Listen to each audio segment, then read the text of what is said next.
주님께서 새날을 허락하여 주시고 날마다 우리에게 귀한 선물들을 주심을 감사드립니다.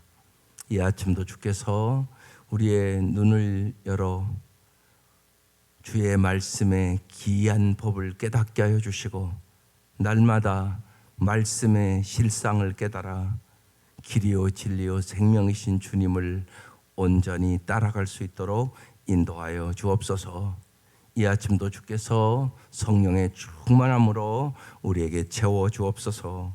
예수님 이름으로 기도드립니다. 아멘.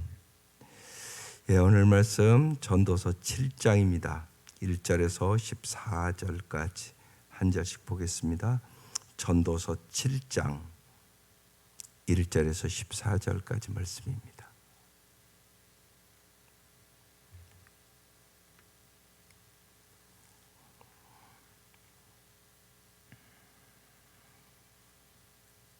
예, 1절입니다. 시작. 좋은 이름이 좋은 기름보다 낫고 죽는 날이 출생하는 날보다 나으며. 예, 오늘 이 전도자는 이제 헛되고 헛된 해 아래 세상에서 무엇이 더 지혜로운지 아주 다양한 상황 속에서 그 예를 거의 7가지, 8가지 쫙 지금 보여주고 있어요. 그러면서 사람이 어떤 선택을 하는 것이 지혜로운 일인가 그 얘기를 얘기합니다. 좋은 이름, 좋은 기름. 뭐가 더 낫다고요? 좋은 이름이 낫다 이렇게 얘기합니다. 좋은 이름은 쉽게 명예, 좋은 기름은 재물 얘기입니다. 예, 명예가 재물보다 낫다 그런 말씀이에요. 예. 근데 많은 사람들이 좋은 이름보다 돈에 더 유혹을 받아서 명예를 잃어버린 일들을 우리는 수없이 봅니다.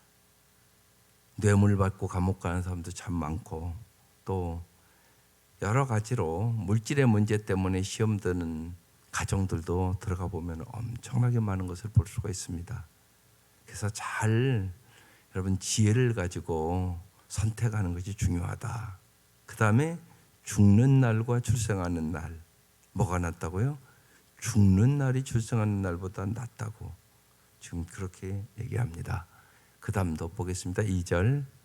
초상집에 가는 것이 잔치집에 가는 것보다 나으니 모든 사람의 끝이 이와 같이 됨이라. 산자는 이것을 그 마음에 둘지어다.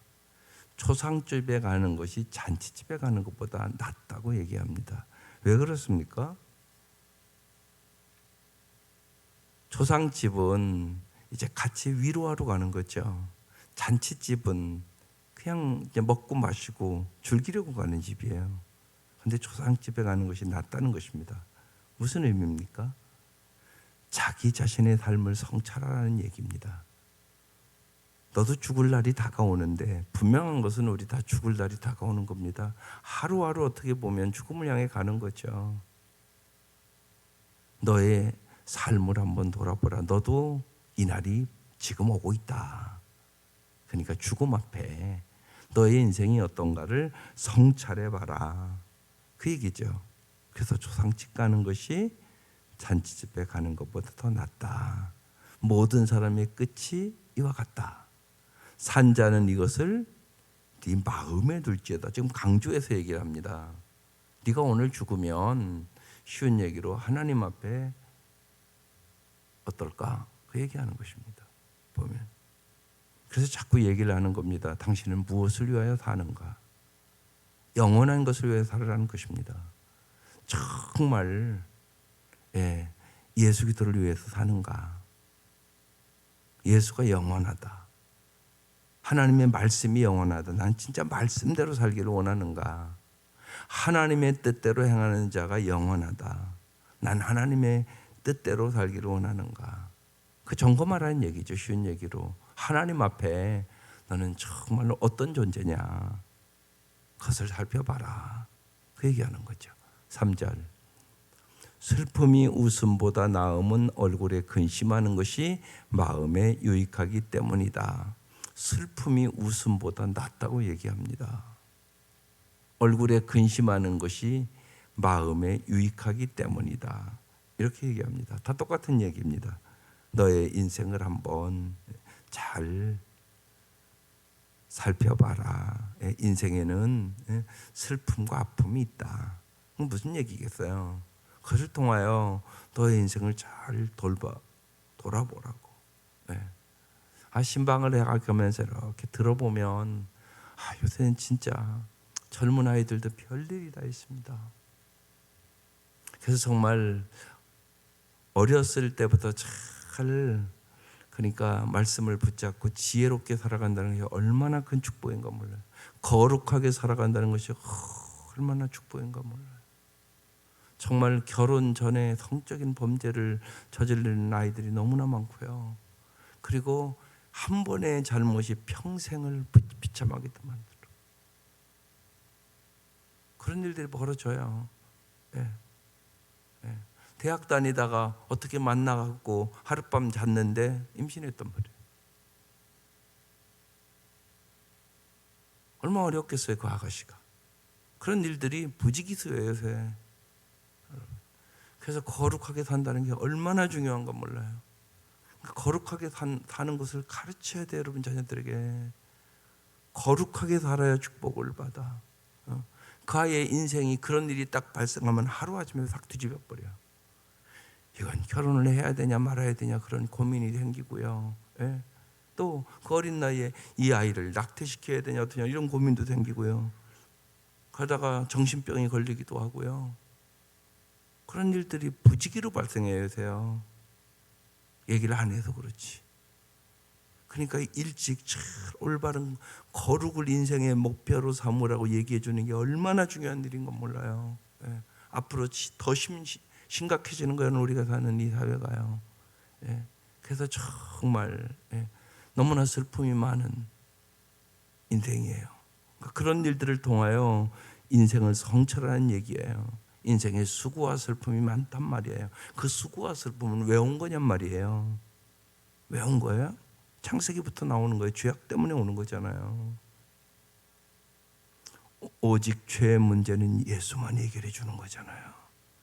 그러니까 예수를 잘 믿으시라고. 그게 중요하다고. 그냥 미지근하게 믿는 사람들이 너무나 많아. 이건 예수를 믿는 것도 아니고 안 믿는 것도 아니고 그냥 적당하게 믿어. 잘 믿으셔야 됩니다. 잘 믿어야 주님 주시는 은혜와 평강과 거룩과 능력 속에 살아가는 것이에요. 예수를 믿긴 다 믿죠. 그런데 잘 믿으셔야 돼요. 그래야 성령의 능력으로 거룩하게 살아갈 수 있는 능력을 얻고 성령의 열매를 맺고 세상을 이기는 여러분의 가문이 될 수 있어요. 그게 참 중요합니다. 그래서 슬픔이 웃음보다 나음은 얼굴에 근심하는 것이 마음에 유익하기 때문이다. 그러니까 인생의 수많은 고난과 아픔을 보면서 슬픔 많은 이 세상에 정말 예수 안에서 어떻게 살아야 될 것인가를 깊이 생각하라는 얘기예요, 사실이요. 그러니까 예수 안에 와야 슬픔을 이길 수가 있어요. 세상에는 슬픔이 참 많아요. 모세가 그러잖아요. 인생이 70이요 강건하면 80이라도 수고와 슬픔뿐입니다. 우리에게 지혜로운 마음을 얻게 하여 주셔서 정말 우리의 나를 계수하게 하옵소서. 이렇게 시편 90편에 기도를 하잖아요. 4절 지혜자의 마음은 초상집에 있으며 우미자의 마음은 혼인집에 있느니라. 그래서 어디 가는 게 낫다고요? 초상집에 가는 것이 낫다. 너의 인생을 잘 다시금 돌아보고 네가 하나님 앞에 어떤 삶을 살아가고 있는지를 생각하라. 그 얘기예요. 5절 지혜로운 사람의 책망을 듣는 것이 우매자들의 노래를 듣는 것보다 나으니라. 무엇이 더 나은가를 계속 말씀해요. 책망을 듣는 것이 우매자의 칭찬을 듣는 것보다 낫다. 그런 얘기예요. 사람은 근데 다 책만 듣는 거 싫어해요. 그래서 언제나 준비를 해야 되는 거예요. 모든 성경은 교훈과 책망과 바르게 함과 의로 교육하기에 유익해서 하나님의 사람으로 온전케 하려고 우리에게 말씀을 주신 거죠. 교훈은 뭐냐면 예방적 차원에서 말씀하는 거예요. 하나님의 말씀으로 미리미리 교훈하면 예방할 수 있다고요. 우리의 삶에. 그래서 자꾸 아이들에게 말씀 가르치라는 거예요. 이게 예방적인 차원에서. 어떤 일이 발생할지 아무도 모른단 말이에요. 그래서 가족들이 같이 성경 읽고 같이 기도하고 이런 시간들을 꼭 가지란 말이에요. 사람은 어떤 일이 일어날지 아무도 몰라요. 그게 예방하는 일이라고요. 그러니까 예방하는 일들이 지혜로운 일이잖아요. 근데 많은 가정들이 이걸 안 해요. 뭐 수없이 아마 여러분 수십 번 들었을 거예요. 가정 예배 잘 들으십시오. 근데 그걸 소홀히 한단 말이에요. 그러니까 우리가 꼭 일을 발생하고 나서 늦은 거예요, 그건요. 언제나요. 예방을 하는 것이 지혜로운 사람이잖아요, 언제나. 그러니까 여러분 잊지 마세요. 가정 예배 잘 드리는 거 예방하는 일이에요. 어린 자녀들이랑 아이들이랑 잘, 또 여러분이 기도하는 것도 예방하는 일이에요. 하나님 지켜주셔야 되잖아요. 하나님이 지켜주시고 보호하시고 인도해 주셔야 잘 살 수 있어요. 그거 기도하는 거죠. 책망은 치료적인 차원에서 하는 거예요. 이미 발생한 일이에요, 이건. 그런데 잘못된 거죠. 그게 책망하는 거잖아요. 잘못된 거니까. 이걸 안 들으면 망하는 길로 가는 거잖아요. 책망 안 할 수가 없어요. 하나님께서 하나님의 말씀을 우리를 책망한단 말이에요. 여러분이 설교 들으면서 여러분 마음에 딱 찔림이 올 때가 있어요. 그럼 빨리 돌이켜야 돼요. 아, 그렇구나. 요새 우리 가족들이 말씀도 안 읽고 기도도 같이 안 하는구나. 애들 세상 공부에만 바빠가지고 말씀 한 기절을 내가 요새 우리 아이들에게 안 주네. 그럼 빨리 깨달아야죠. 그게 중요하단 말이에요. 얘기 안 하는 게 아니에요. 내가 귀가 멀은 거예요. 주님 반드시 말씀을 하세요. 어떻게 얘기를 안 하겠어요? 반드시 주님은 교훈하고 책망을 하십니다. 내가 못 듣는 거예요. 그래서 예수님 뭐라고 그래요? 귀 있는 자는 들을지어다. 귀가 없겠어요? 안 듣는다는 얘기죠. 반복해서 얘기하세요. 귀 있는 자는 들을지어다. 그 얘기를 한단 말이에요. 왜요? 우리를 정말 좋은 길로 인도하고 싶어서. 그래서 오늘 말씀 계속 나으니라. 뭐가 더 나은가? 잘 여러분 인생은 선택이니까 잘 깨달으라 그 얘기예요. 그 책망을 잘 듣는 게 축복이에요. 우리가 어떻게 죄인된 인간이 다 올바로 살겠어요? 반드시 누구나 부족하고 잘못된 것이 있죠. 주님은 우리를 책망하시죠. 사실 부모의 책망만 잘 들어도 아름다운 삶 살지 않겠어요? 근데 부모의 책망을 안 듣잖아요, 잘 아이들이요. 오늘 그런 사회를 살아간단 말이에요. 그래서 여기 지혜로운 사람의 책망을 듣는 것이, 그러니까 정말 하나님의 책망을 듣는 것이 축복이죠. 책망을 자꾸 말로 해서 이제 안 되면 하나님이 뭐 하세요? 진짜 손을 대요. 그래서 징계하죠, 징계. 때려요. 근데 그게 사랑이에요. 여러분, 징계가 사랑이에요. 잘못된 길로 간데도 내버려 두는 건 그건 사랑이 아니에요. 하나님은 우리를 교훈하죠. 그 다음에 책망하죠, 말로. 그래도 안 들으면 징계하죠. 하나님은 우리의 행복을 위해서 그렇게 하시는 거예요. 행복을 위해서 하시는 거예요, 우리의. 그 다음에 6절. 우매한 자들의 웃음소리는 솔 밑에서 가시나무 타는 소리 같으니 이것도 헛되니라.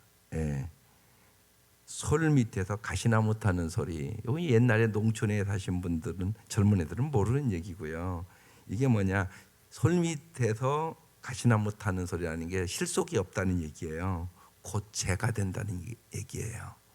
우매자들의 웃음소리는, 세상적인 쾌락과 세상적인 그 웃음소리는 솔미에서 가시나무 타는 소리, 실속이 없다. 이것도 헛되니라. 그런 의미입니다. 7절. 탐욕이 지혜자를 우매하게 하고 뇌물이 사람의 명철을 망하게 되느니라. 예. 탐욕과 뇌물 때문에 인생이 망하는 건 텔레비에서 여러분 수없이 많이 봤을 것이에요. 예. 탐욕과 뇌물.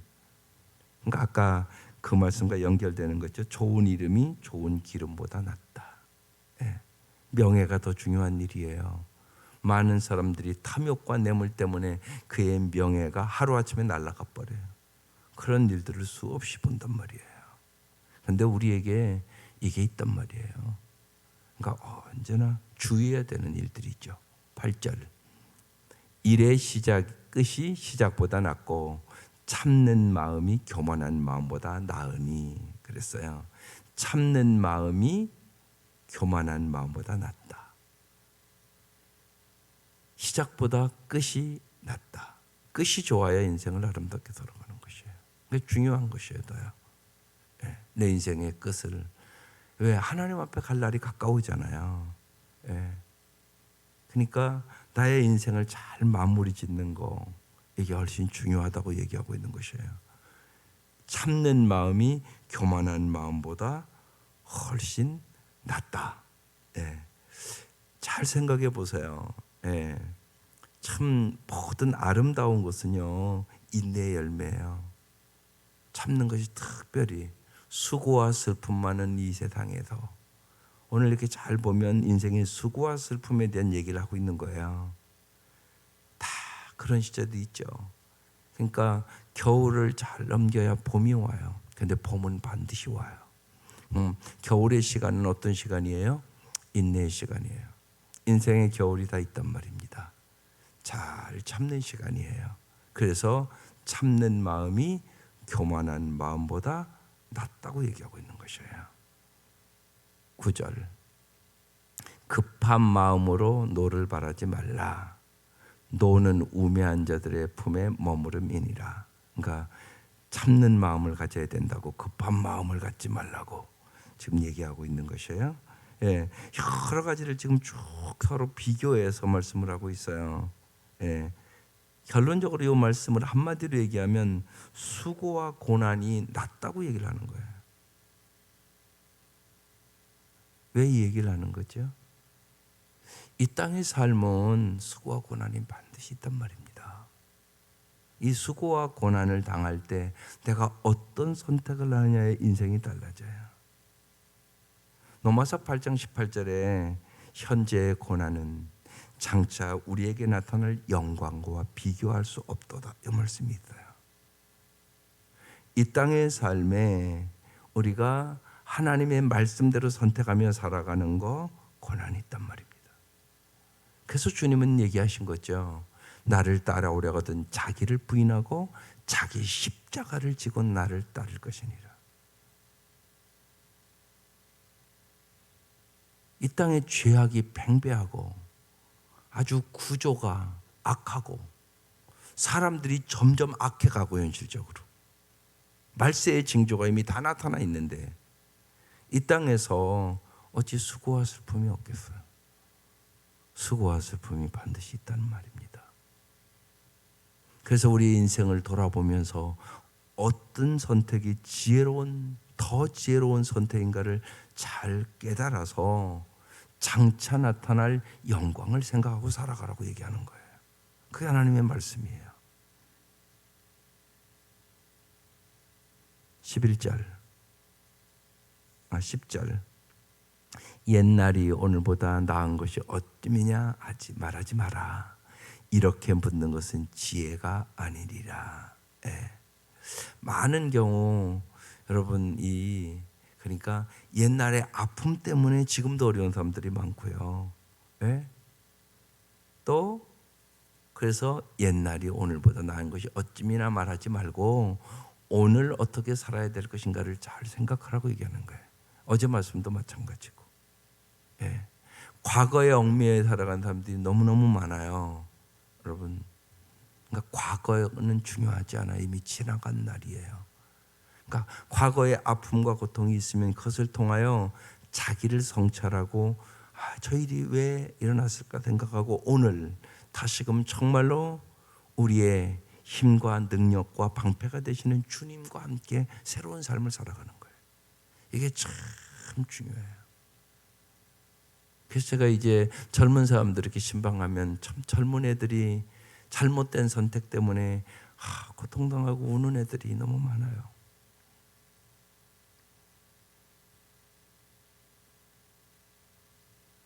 근데 그 아이들은 되게 이제 과거에 어떤 실수를 한 거죠. 몰라서. 네. 그럼 제가 꼭 그 얘기를 해요. 지나간 날들을 자꾸 생각하면 너무나 아프다고. 오늘부터 정말 예수님과 함께 잘 살아보라고. 과거에 당신에게 예수가 없지 않았냐. 여러분, 예수는 이런 분이에요. 여러분 꼭 잊지 마셔야 돼요. 예수 없이는 잘 살 수 없어요. 여기에 대해서는 무지하게 명확하셔야 돼요. 예수만이 오직 길이에요. 예수만이 오직 진리예요. 예수만이 오직 생명이에요. 그러니까 예수를 잘 믿어야 된다니까요, 진짜. 예수를 모르면 잘 살 수 없어요. 이게 아주 확신으로 와야 돼요, 여러분 마음속에. 이게 확신으로 안 오니까 미지근하게 예수 믿는 거란 말이에요. 무지하게 중요해요. 그러니까 한경직 목사님이 그랬다는 얘기 하잖아요. 남한산성에 계시다가 돌아가셨잖아요. 목사님들이 이제 명절이라고 이렇게 찾아가서 한 말씀 하라고 그러면 한경직 목사님이 그랬다는 거예요. 목사들한테 예수 잘 믿으라고. 예수를 잘 믿는다는 게 진짜 뭔가를 잘 생각하시라고. 여기 나와 있다고 다 믿는 거 아니라고. 솔직히 많은 경우 내가 예수를 잘못 믿고 있단 말이에요. 그러니까 잘 믿는 게 뭔가를 깊이 생각하셔야 돼요. 다 똑같이 믿는 거 아니에요. 그러니까 한마디로 예수를 모르면 잘 살 수는 없다. 내가 예수를 아는 만큼 잘 살 수 있다. 그러니까 날마다 예수를 알아가셔야 돼요. 날마다 예수를. 예수님이 우리에게 정말 잘 살기 위하여 이 땅에 오신 거잖아요.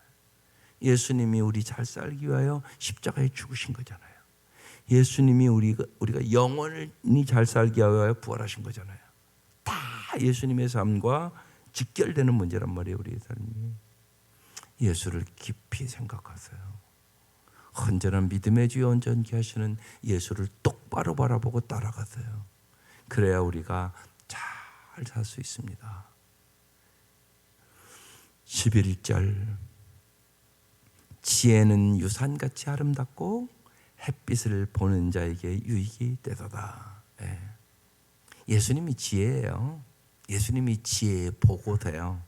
잘 모르면 예수님께 물어보면 알게 되고, 예수님의 삶을 바라보면 되고, 예수님께서 나를 따라오라고 말씀하시잖아요. 나를 따라오라. 생각만 하라고 얘기하지 않았어요. 나를 따라오라고 말씀하셨어요. 그래서 지혜, 예수님이 주시는 거죠. 지혜는 유산같이 아름답다. 햇빛을 보는 자에게 유익하다. 주님은 언제나 우리의 빛이세요. 언제나. 우리의 마음도 그렇잖아요. 우리의 마음도 어두울 때가 많단 말이에요. 어떻게 보면. 그러니까 예수가 충만해야만 어둠이 사라지는 거예요. 예수가 충만하지 않으면 내 마음속에 조금만 어려움을 당해도 마음이 어두워져요. 염려가 생기고 우울해지고 그렇단 말이죠. 12절 지혜의 그늘 아래에 있음은 돈의 그늘 아래에 있음 같으나. 여러분 돈이 많으면 사람들 다 좋아하고 안정된 삶이라고 생각하잖아요. 근데 지금 비교하고 있어요. 지혜의 그늘 아래가 있는 것이 돈의 그늘 아래가 있는 것 같다고. 그 다음에 지혜에 관한 지식이 더 유익함은 지혜가 그의 지혜 있는 자를 어떻게 한다고요? 살리기 때문이다. 지혜가 우리를 살린다는 것이에요. 근데 실제로 성경을 쭉 보세요. 사람이 지혜롭지 못해서 죽음의 길로 가는 거예요. 생명의 길이 있고 죽음의 길이 있잖아요. 우리에게. 예수가 그러니까 생명의 길이라고 얘기하는 거잖아요. 진리의 길이라고 얘기하는 거잖아요. 지혜가 그렇다. 근데 이 지혜를 주시는 분은 하나님이세요. 13절 하나님께서 행하신 일을 보라. 하나님께서 굳게 하신 것을 누가 능히 곧게 하겠느냐. 그러니까 인간의 모든 것을 계획할지라도 인도하시고 성취하는 분은 하나님이세요.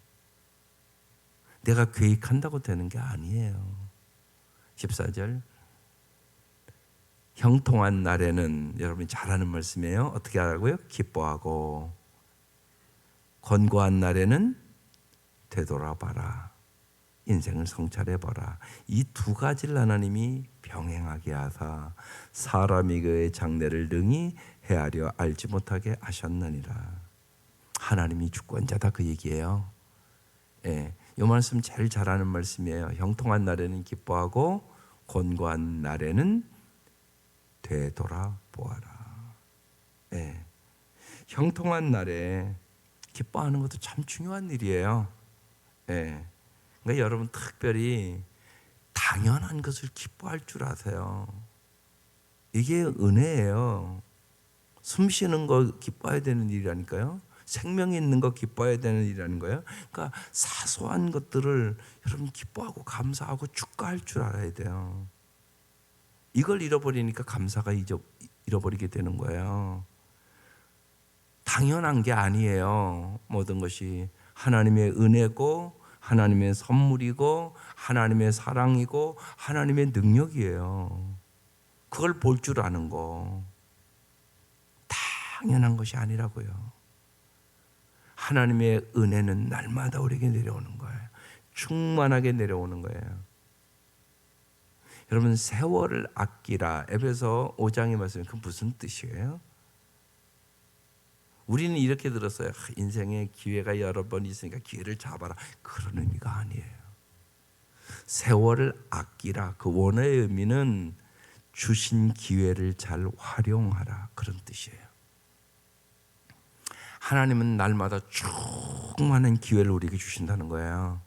이거와 같다는 거예요. 쉬운 얘기로 여러분 집에 수도 딱 틀으면 물 금방 나와요? 안 나와요?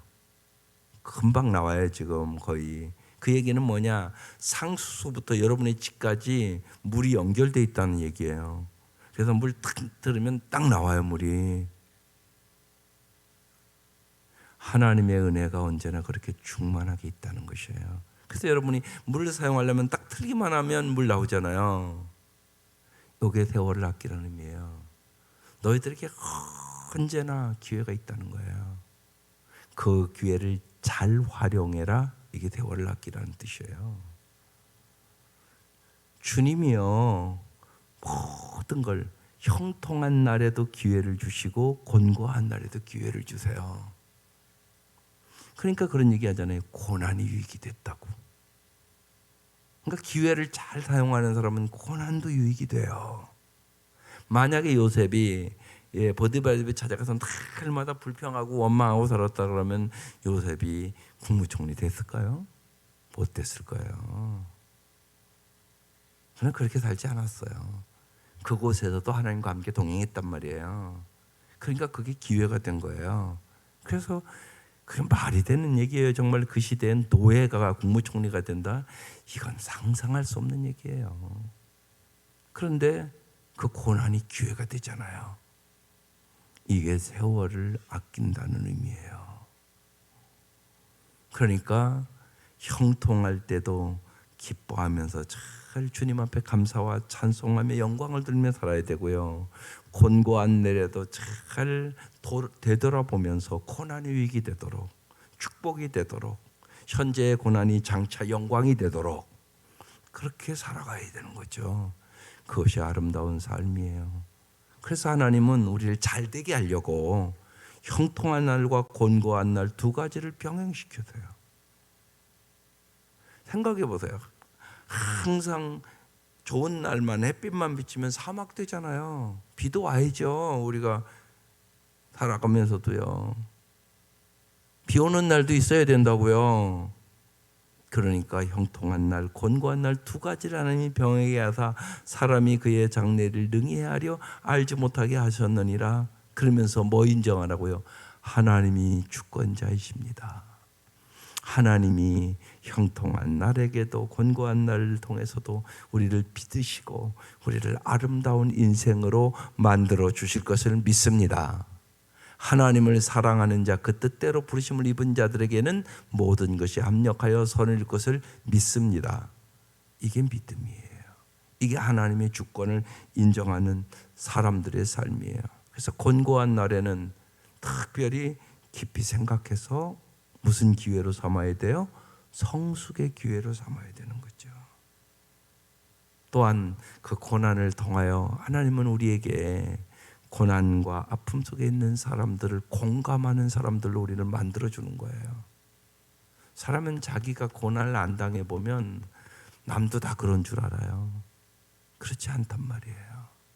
내가 배고파봐야 배고픈 사람의 마음을 알고 내가 아파봐야 아픈 사람의 마음을 아는 거잖아요. 하나님 그래서 우리의 인생을 더 깊게 하는 것이에요. 아름답게 하는 것이에요. 하나님이 이런 깊은 섭리가 있다는 것이에요.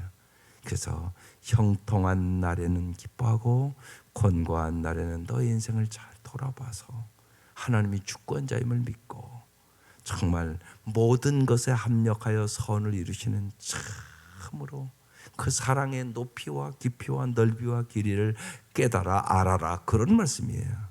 오늘 이 아침도 이 은혜가 함께 하시기를 주의 이름으로 축원합니다. 기도드리겠습니다. 하나님 아버지,